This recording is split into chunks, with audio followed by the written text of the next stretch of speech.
Hello and welcome to Photographic Connections, the podcast where we create connection to self, nature and others through the art of photography. My name is Kim Grant, the founder of Photographic Connections and your host for this podcast. And today I'm absolutely delighted to welcome Robert Clark onto the podcast. Robert is an ICM photographer based in England. He shares how he took up photography in the wake of deciding to give up his addiction to alcohol, allowing him to find new meaning and a healthier way of living. He also shares his love for yoga and how he incorporates the teachings of yoga, such as breath and considered movement, into his imagery, and how his love for ICM photography has led him to go on to create an online gallery to showcase ICM imagery called Impressionography. So without further ado, please join me in welcoming Robert Clark. Hi Robert, thank you so much for coming on the podcast this week. You're welcome, and I'm very grateful that you asked me along to take part. Very excited about it. Yeah, it's really nice to connect because I came across you through your impressionography.org website. Somebody I know was featured recently, and when I came across your online gallery, I thought it was a really interesting and quite unique way, I think, of showcasing photography in the modern day world, given social media and everything. So we're going to dive into that a little bit today. But before we do, I wondered if you could go back to the beginning and share your personal journey into photography. I had two false starts, and then I got going properly.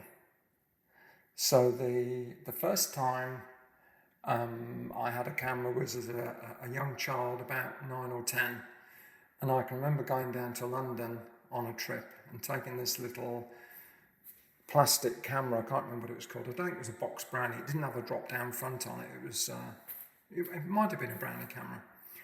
And I had a great time taking snaps, and I think the most exciting thing was sending these or taking the film to the chemist and waiting a week for the pictures to come back and not knowing quite what I was going to get.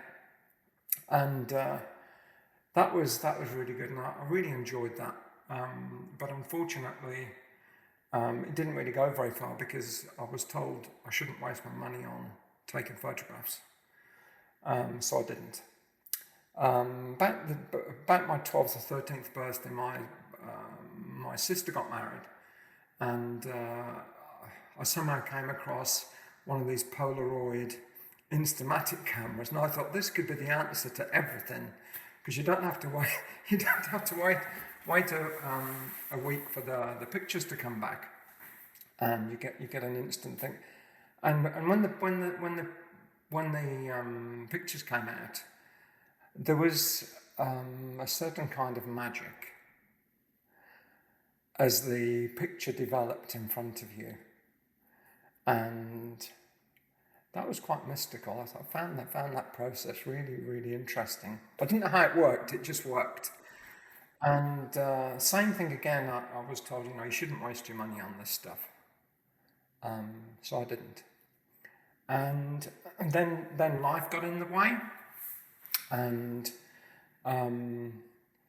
I came back to photography after a 40-year very unhappy relationship with alcohol, and I decided to stop drinking. And my wife said, "Well, what are you going to do with all the time?" Because I used to spend a lot of time either drinking or sleeping. And my wife said, "Well, now what are you going to do with all the time you have?" And I thought, do you know what? I'm going to start taking photographs again. And that was just over a year ago. And so I went out and bought myself a camera with all the money I was saving on not drinking alcohol. Yeah, so photography has helped me to become a better version of myself, and to break the bonds that alcohol had over me, and to give me some happiness. The biggest surprise was yet to come, because when I gave up alcohol, I thought that my problems were all going to go away. And it was really strange because I would describe it as a sort of a love-hate relationship where I'd spend all week looking forward to Friday and end of work and have a drink and whatever. And then I would, by the end of the weekend, I would feel totally desperate and depressed and unhappy with everything, my whole life. I wouldn't drink from a Sunday through to a Friday, so Monday I would be coming down from the alcohol at the weekend, and by Tuesday I was looking forward, I'd sort of forgotten about it, and I was looking forward to the weekend again. And come Friday, I was ready for another drink, and then this whole thing would repeat itself. And as I got older, I drank all my working and married life. And as I got older, I drank more. And through lockdown, I drank more. To the point where over a weekend, I was consuming, I sat down and worked it out, 55 units of alcohol over 2 days and 1 evening. And I'd tried to cut down. I tried dry January, which was a nightmare because I knew at the end of January, I was in denial for a period of time until the end of the month. And I realised one day that alcohol was going to kill me. And that if I didn't do something about it, it was going to either kill me or seriously affect my health. And the fear of having tried to cut down during dry January and trying to give up, the fear was overwhelming.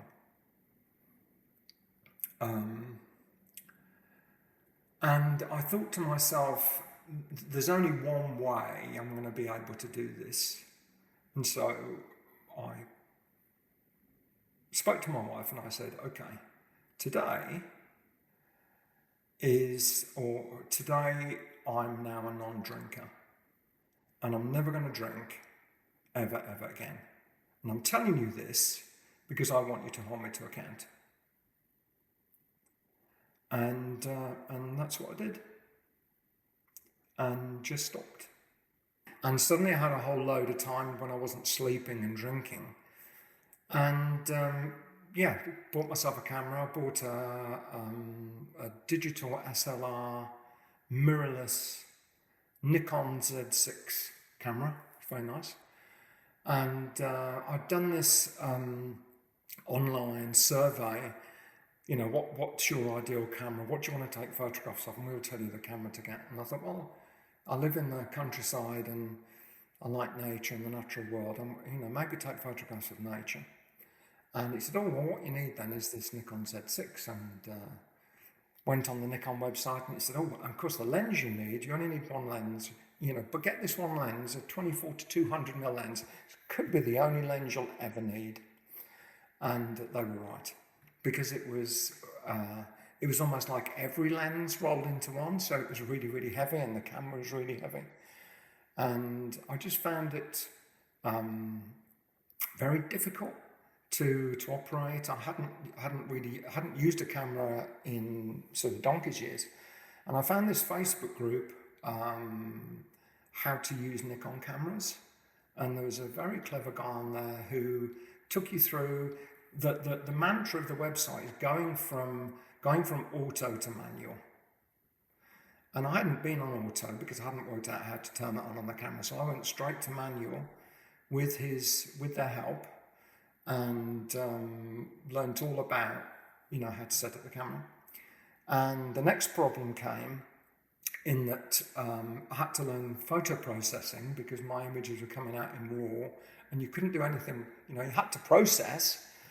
And my laptop didn't work with the processing software, so I went out and got a Mac, and then I had to learn how to use a Mac. So it was using a camera, using photo processing, using a Mac in 3 easy stages, and so I was good to go.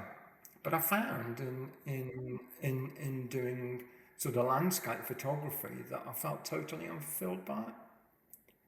I couldn't put my finger on what it was that wasn't working for me. And it could be, for example, where we live is in Ashdown Forest in Sussex, and it's a site of special scientific interest. It's a very, very beautiful place, but it's not very photogenic. And I thought I might be trying to capture these grand landscape vistas that I'd seen other people doing on YouTube.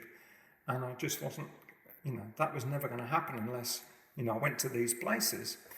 And I just felt unfulfilled. And I was thinking about giving up. I was thinking, this isn't for me. And I happened to be on Facebook one day, and this picture appeared in my feed. And it was an ICM photograph of some trees. And I thought, how incredible. Isn't that cool? However they managed to do that, that's what I want to do. And that's how it all started. And that was only in January of this year. Wow. Wow. What a journey you've been on, Robert. What a journey. It's amazing though. It's so amazing because you've been through so much, and then it's like this case of finding a way to overcome, your addiction with alcohol and try to find something to replace that, and finding photography, which, as you explained there was so much to learn, and you had all these different pieces to bring together. So your weekend was then being consumed with learning photography, and then going on this journey of just not giving up. It's like, and that moment of being like, do you know what? I can't go to these places, but there's so much I can do. And I know now, you've gone on to create this impressionography.org website, which is all about ICM photography, isn't it? It's what it's about. In fact, since then, other than maybe a couple of snaps on my phone on holiday, I haven't taken a single straight photograph. Mm-hmm. Not one. It's all ICM. What do you think it is about ICM? I know it, like, landscapes didn't quite resonate with you, but what do you think it is about ICM that really speaks to you? Well, it's interesting because a lot of my ICM photography is taken in the landscape. So they are landscape images. They're just not straight landscape images. I think it was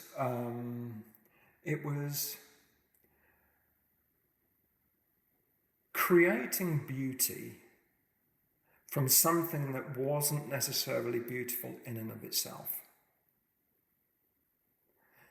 So I just created a collection called Fishing Boats. And I created those images while traveling in Thailand. The place where we stayed, there were a group of fishing boats pulled up on the beach. And in and of itself, as a landscape image, you wouldn't give tuppence for it. It didn't work in so many different ways. Yet I noticed that on the side of these fishing boats, they were quite brightly coloured, and they had lines painted on the side of them. And as a subject for ICM, it was absolutely perfect. And so from where you couldn't have created a straight photograph because it just wasn't attractive in the slightest, suddenly I have a collection of 12 images that I'm really, really pleased with. So it's finding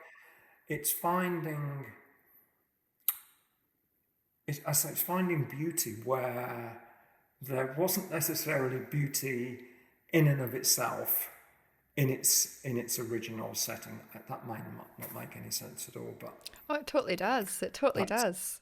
Yeah, I think that's one of the beauties of ICM is you can do it anywhere. So like when you were saying about landscapes and not being able to travel to these incredible locations that you were seeing on YouTube, it's like you can do intentional camera movement in your home area, and you can, like you say, find beauty in things that are not maybe clearly beautiful to begin with, but then you're connecting with them and creating beautiful artistic images. And you can do ICM with pretty much anything, can't you?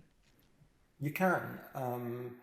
I struggled to find straight compositions that were like the compositions I was seeing on YouTube. And there's a valley where I live, and again, it is not a it's not a composition for a straight photograph. It's literally bracken in the foreground, gorse in the midground, which is green, green and bright yellow. And it was a really horrible cloudy day.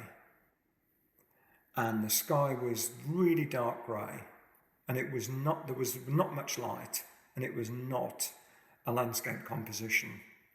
But it made an absolutely fantastic ICM composition, because you end up with 3 lines, a brown line, a green and yellow line, and this really dark grey.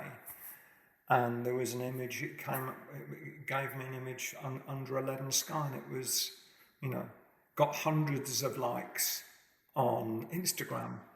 And, you couldn't have done that as a straight image. And I think if for anybody listening to this who struggles with composition, to find composition where they live, ICM could be a way of creating beauty where it's otherwise unseen.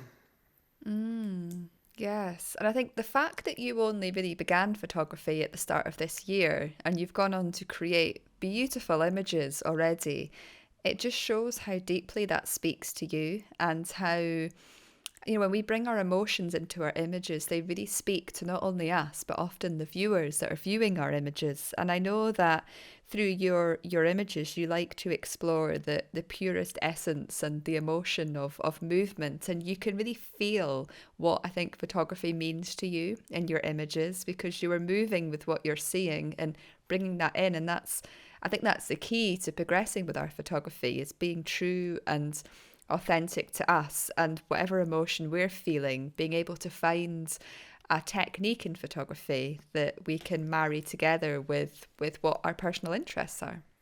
Yeah, I think you're right. It actually allowed me to bring my second love into my photography, and it's my love of yoga.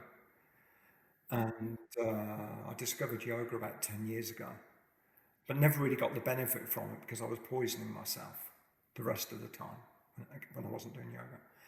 And yoga and photography are really good bedfellows. They really do go together very, very well, especially with ICM photography.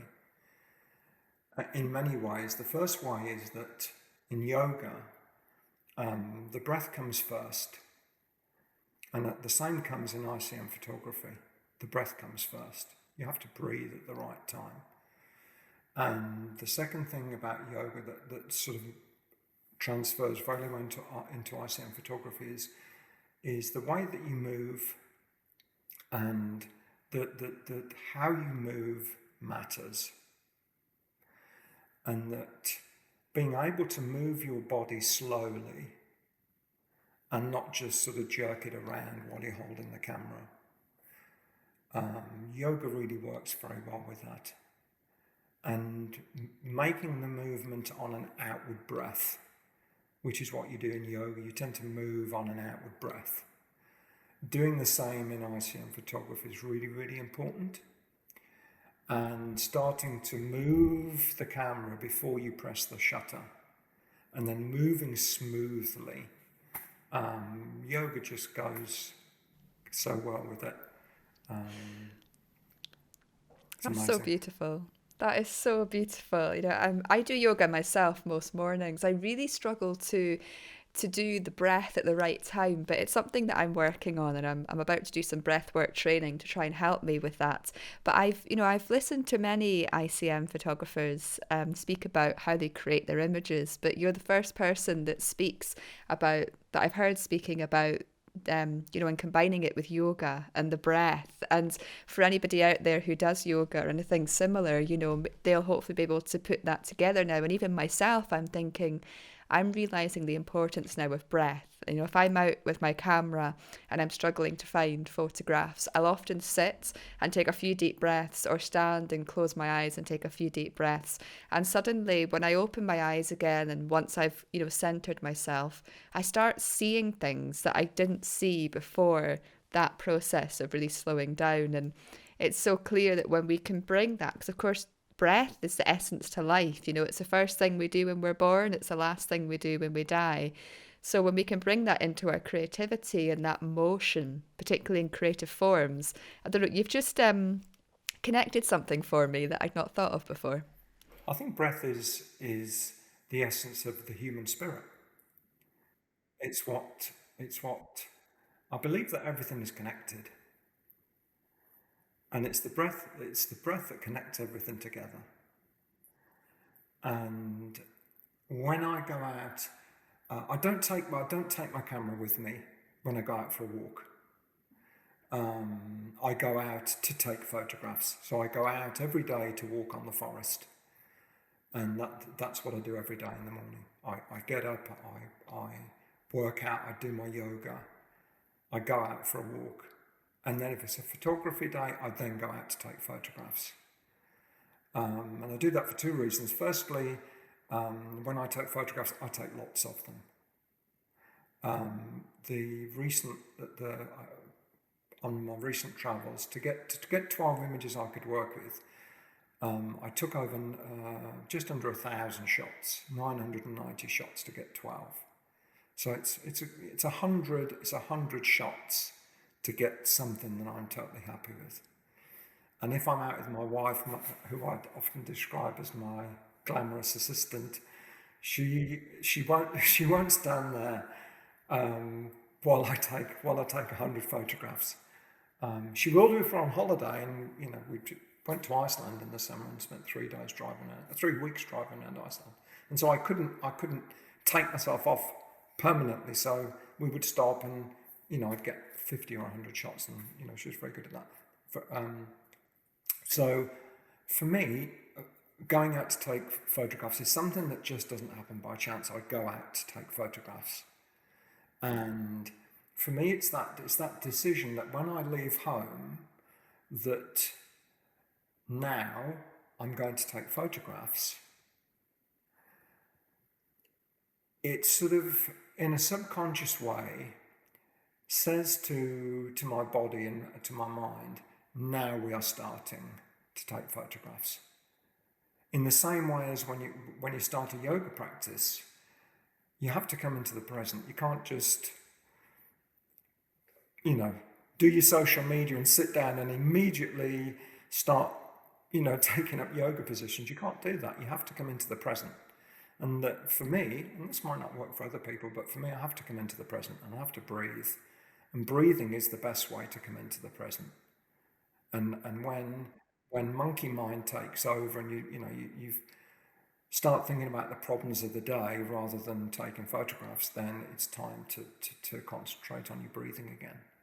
And then it clears the mind, and that's when the magic happens. Yes. And it's almost like setting that intention as well, isn't it? That intention of, I'm going out to take photographs and I'm gonna do this, get into the moment, the intention of going into your yoga practice. And even going back to the beginning of your story with your alcohol, it's like making that intention to stop. It's like we have to make that intention almost before things can actually happen. So yeah, there's a lot of wisdom in there. So yeah, thank you for sharing that, Robert. And one thing you'd mentioned Can earlier. I just add one? Yes, Can I of just add course, one yeah. thing? It doesn't always work. So sometimes I go out and I come back with nothing. But as other people have said over our show, I had a good walk, and so it doesn't guarantee success, but it just means you started the process. Yes. Yeah, very true. Very true. One thing you'd mentioned earlier was when you started to create ICM images and you posted one on Instagram and it got many, many likes. It was like, I don't know, there was something in that for you. But equally now, you've gone on to create this lovely website gallery that you have. And one of your reasons behind that is because of the kind of social media world and showcasing images on social media. So I wondered, because this is where I found you and it's a part of your creative expression now, I wondered if you could explain a little bit about the website you've created and why you created it. Okay. Um, Really, what I was looking to find was somewhere where people could come and see my work. And if I go back one step, in May of this year, so the website didn't start until June. In May of this year, again, something popped up on my feed on social media that said, "Oh, we're offering a free 1 hour mentoring session." Am I allowed to say who it was? It was with Morag Patterson, and have a free 1 hour mentoring session. And I had a chat with Morag, and it was a case of what's stopping you achieving what you want to do, and what do you really want to achieve. And what I wanted to achieve was somewhere where my work could be seen on a permanent basis. And I found putting images, say, onto YouTube, onto Facebook, was that the minute you put it into a Facebook group, it gets buried within minutes by other stuff. And a lot of people put stuff on there that's, I won't say it's throwaway, but for them, they're experimenting and they're trying new things. And what happens when I do this and what happens when I do that? And it's not a place to put your best work. If you've put a lot of time and effort into something and you've created a collection of images, they need to be seen together. And so I'd come away with a task that I was to create a collection of images, and I'd set myself the goal that when I'd done that, I was going to build somewhere where people could come and see them. And we were just taking our motorhome over to Europe for 3 weeks, and I wasn't sure what this series of images would be. I had no idea what was going to happen, and I went off with the intention that when I saw something that resonated with me, that was going to be the basis of the collection. And we went following the sun. My wife doesn't do the rain, and we were following where the good weather was, and we pulled up in a lay-by in northern Spain, just on the border of La Mancha, where the Don Quixote windmills are, and Andalusia. And pulled into this lay-by, and there's this little shrine there, as there are lots of these in Spain. And I got out to stretch my legs. And it was in the spring, and there were all these poppies, a fantastic display of poppies. But they were buried under a sea of plastic water bottles that people had discarded on the side of the road. And it was at that moment in time that I decided that was the collection. And I came up with this collection of images called Wild Andalusia. And it was about the unfolding environmental catastrophe that's happening in Spain. I mean, it's happening everywhere, but it was particularly happening on this journey that you could see. And that was the start of the collection. And got together these images, came back, and then I needed somewhere to put these images, and decided the only way I could really do this was to set up my own website. I'd spent 30 years in online retail, and so building a website was something that we had other people in the business do. It was something I'd done 20 or 30 years ago when we'd built our first website. I built it myself, but technology had moved on from then. And so, anyway, I set up a website, and I thought, well, it's okay me putting my work up there, but who's going to come and see it? So how about if I get other people to put their work on there as well? And maybe they'll have a look at my work when they're coming to look at their work. And one lesson that I learned early on in my working life was that you can only achieve what you want in life if you help enough other people to help what they want in life. And yeah, there were people who wanted somewhere to display their collections of work, and I could offer them that, and they'd probably look at my work at the same time. And that started in July. I hadn't been on Instagram prior to that, so I went from a standing start. It's all been this very steep, almost vertical learning curve. And that's sort of how it happened.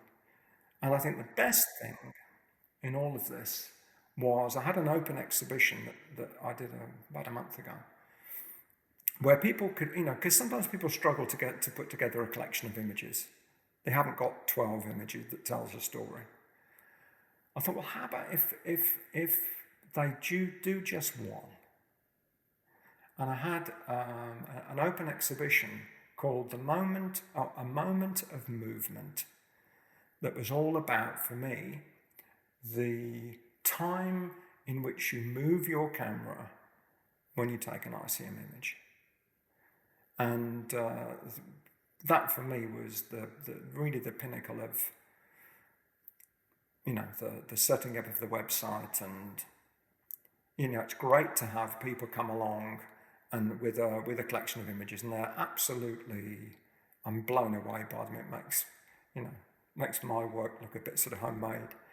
And there's some really, really fantastic artists out there. But to get people to put one in, I think is really good as well. And I'm doing another one now. And it's an open exhibition for people to put in one image, and it's their best image, their best ICM image of 2023. And that will be going live around the end of December. And hopefully there'll be, a That's lot of images. incredible.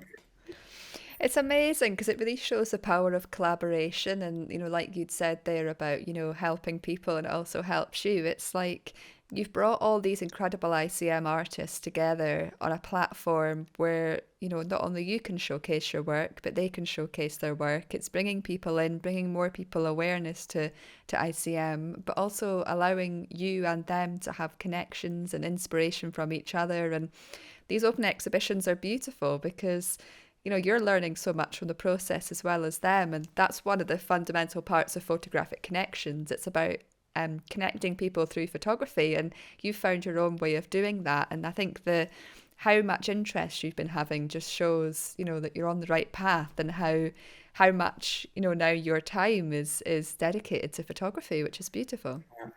I think it's about giving people a showcase where they can, because ICM photography is, doesn't get a lot of press, and to allow people to go there and, show it to people who appreciate ICM, I think is very, very important.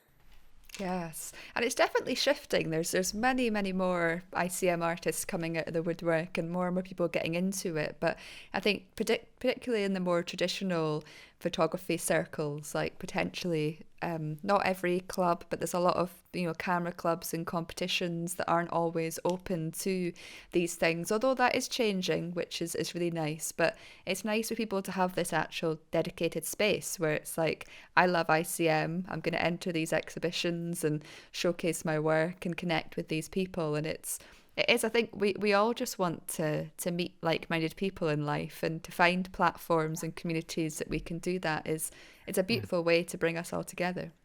I think another thing that was important to me in setting up the website was that there would be no judgment. That there would be no, if you enter an exhibition or enter a competition and you win, that's marvellous. But how about all the people who don't win? What did it say to those people? Your work wasn't good enough today. And I wanted to be able to say to people, if the only editorial judgment here is the one that you put on yourself by choosing the images to go online.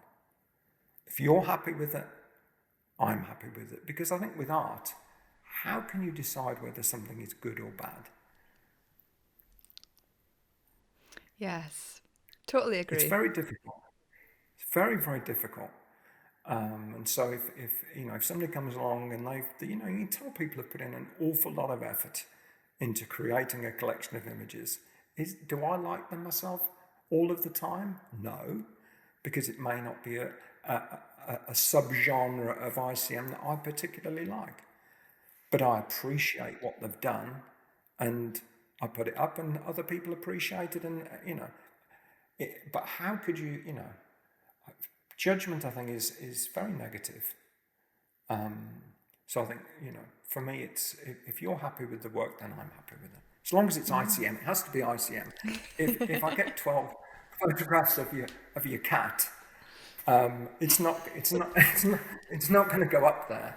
But if you put in an ICM image, it will go up there. And that's what I wanted people to know. It's not when I have an open exhibition like the best of 2023. I wanted people to it was about messaging, and it was about saying to people, this is not me choosing my favourite picture of yours for 2023. This is about you picking yours. And if you submit it, it will get shown.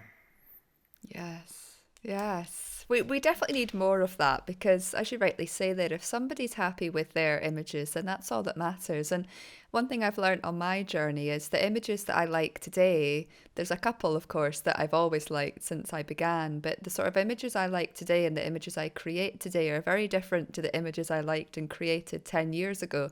So, we are always evolving and changing as people. So, like, you could look at one of your images today and maybe not like it, but in 3 years' time, you're like, wow, I didn't realize I'd taken this and it hadn't resonated with me at the time. So, when we think about that judgment, it's like not only, we're just judging how we're responding to something in that moment. And just because we don't like an image 1 year doesn't mean we won't like it the next. But I think there's a good tie in there with yoga, isn't there? Because yoga is all about non-judgment and being open to, how you're feeling in the day and things. So it kind of ties through a lot of your life. I think it weaves itself into your life that you try not to judge. And as you find yourself in yoga, to do yoga perfectly is you know is difficult.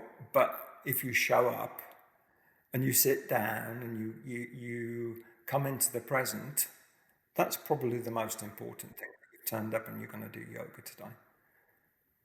And I think the same thing. I think the same thing applies to photography. You've got your camera and you've gone out to do something. Because if you don't, you won't get any result. So Yes, yeah, brilliant. Well, Robert, I have to say it's been an absolute pleasure to speak with you today. And I think your honesty at the beginning about everything that you've experienced and then how photography has really helped you through that and how quickly this has all evolved for you. I think there's a lot of inspiration in there for people. So I just want to thank you for your honesty and for coming on. And for those who would like to connect with you further or get involved with your website, where can they go to find you? if they go to impressionography.org, they'll see the gallery. If they want to see, I only put on there my collections, so there's lots of stuff that doesn't automatically form part of a collection, and that stuff goes onto Instagram, and you can find me on Instagram as Impressionography. And if Brilliant. Well, anyone's listening, we've got an open exhibition. Watch out, follow us on Instagram, and you'll find from time to time we have open exhibitions where people can just put in one image. Or if any of your listeners have a collection of ICM images that they want to put in the gallery, they can do that via the website. And for me, it's about seeing everybody else's work. So if we get one person put in a collection as a result of this, then that would have made my day. oh, how lovely. I'm sure there will be some interest. And the fact that this is online, people can enter from anywhere. Well, enter, sorry, they can submit images from anywhere. Yeah, So it's which open is which is to fantastic. everyone. Yeah, Yeah, and it's free. yeah, yeah. What could be better? What Well, can that, we? Well, thank you again, Robert. It's been an absolute pleasure. Okay. Thank you. Thank you so much for taking the time to listen to this week's podcast. It really does mean the world to me. If you'd like to get further involved with Photographic Connections, including joining our supportive online community, you can find all the details at photographicconnections.com. And if you'd like to have an in-person experience and learn many mindful photography techniques, you may be interested in our Immersive Photography Weekends. It's a great chance to get together with like-minded people, learn how to see the world in a new light, and use your camera to create connection to yourself, to the natural world around you, and to the people that you share the weekend experience with. All the details for these immersive photography weekends can also be found at photographicconnections.com. And now that this podcast has come to an end, there's only one thing left for you to do. It's time to pick up your camera and head outdoors. There's so many incredible photographic opportunities just waiting for you to discover.